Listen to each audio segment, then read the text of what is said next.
Hello, it's Regina. Welcome back to my haunted library. Happy October! This is all horror lovers' holiday season, and it was really nice to walk around town today with Lily and to check out some of the different Halloween decorations around town. And I'm already planning my costume, which I will share with you in a video for Halloween. So make sure you check that out at the end of the month. But we have many weeks ahead of us to enjoy this beautiful time of year. And as you might know, for the month of September, I dedicated my reading to vampire-themed horror novels, with one exception. I did read Demi Moore's autobiography, which I loved. Oh, I always love a good tawdry tell-all, and that book did not disappoint.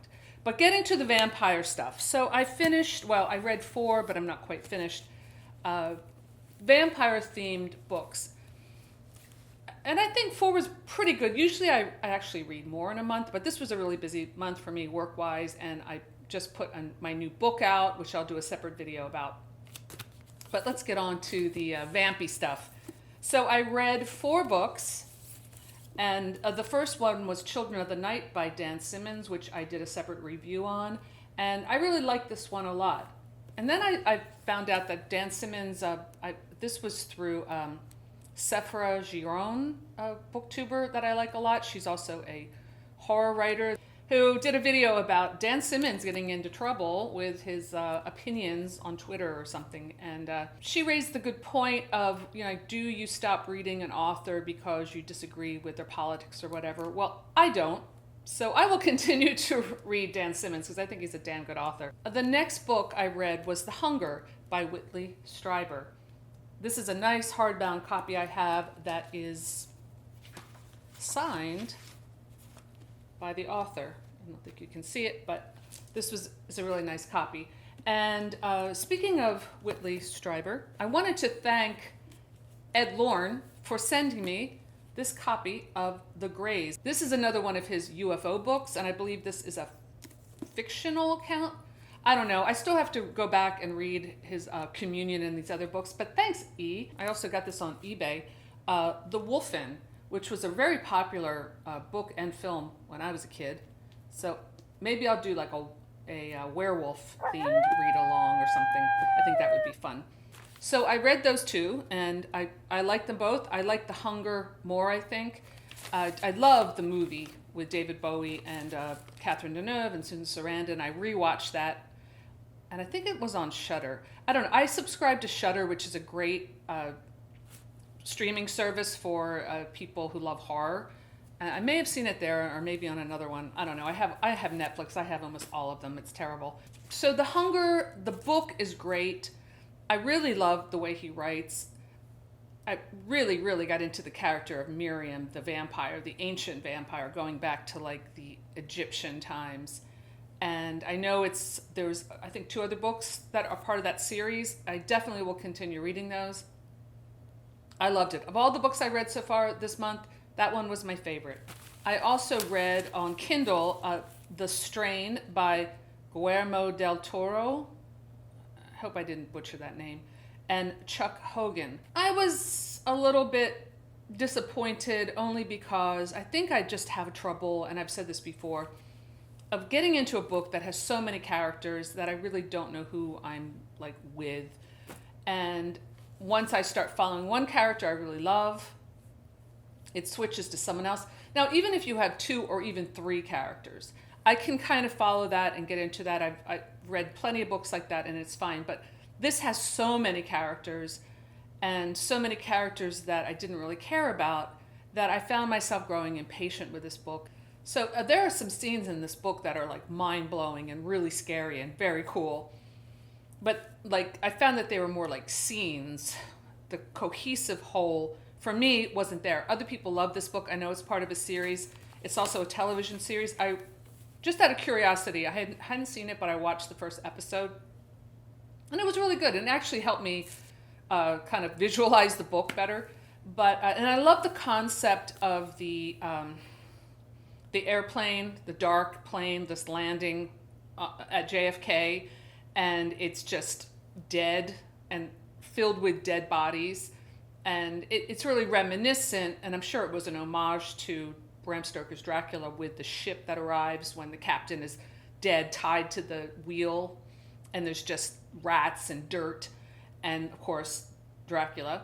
So this, again, just like The Hunger and also like Children of the Night, three common themes, and of course there is the scientific element in Dracula too.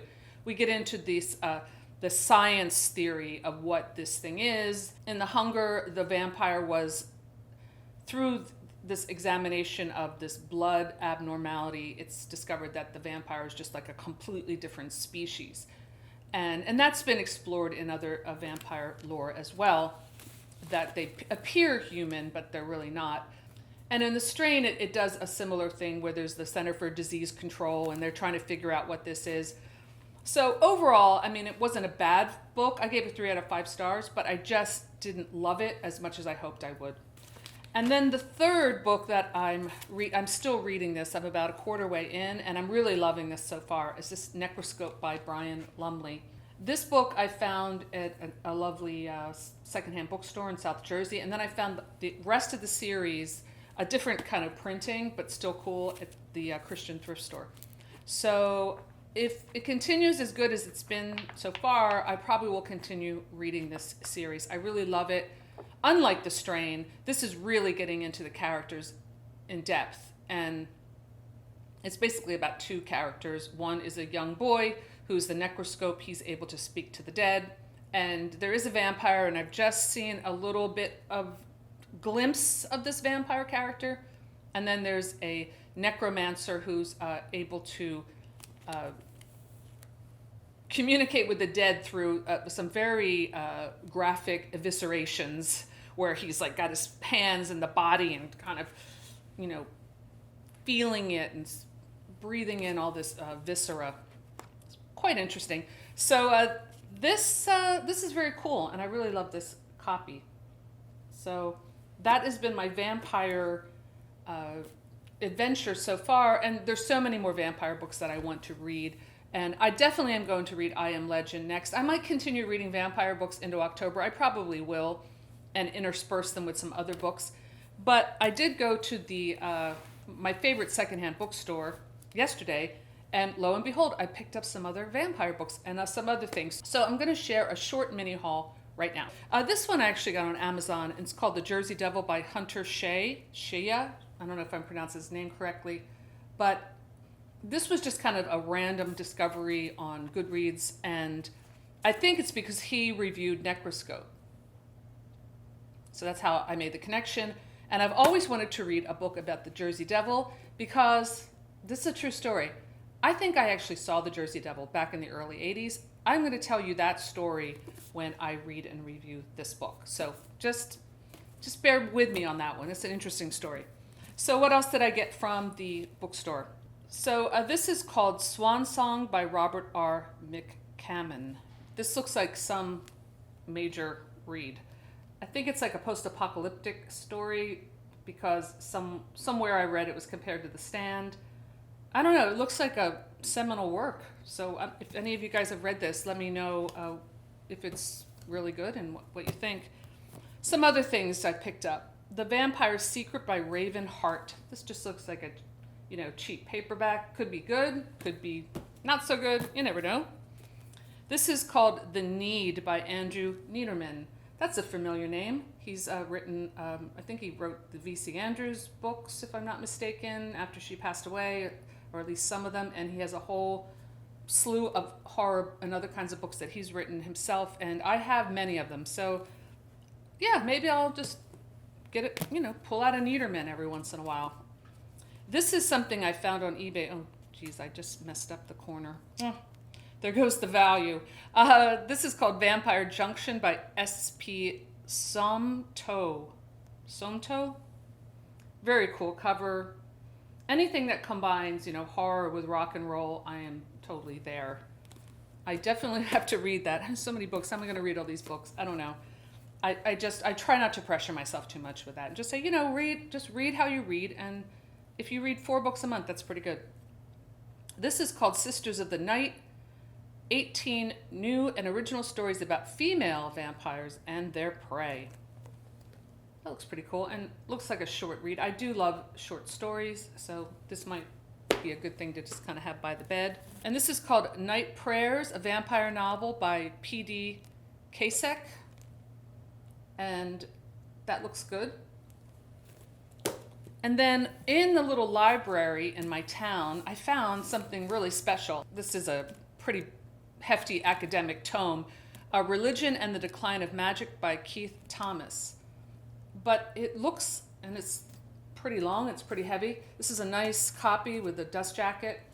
And this looks like something really worth digging into, especially doing some research for maybe future novels or short stories or something. I do want to write, and I've been thinking about writing a story about a medieval, in a medieval setting.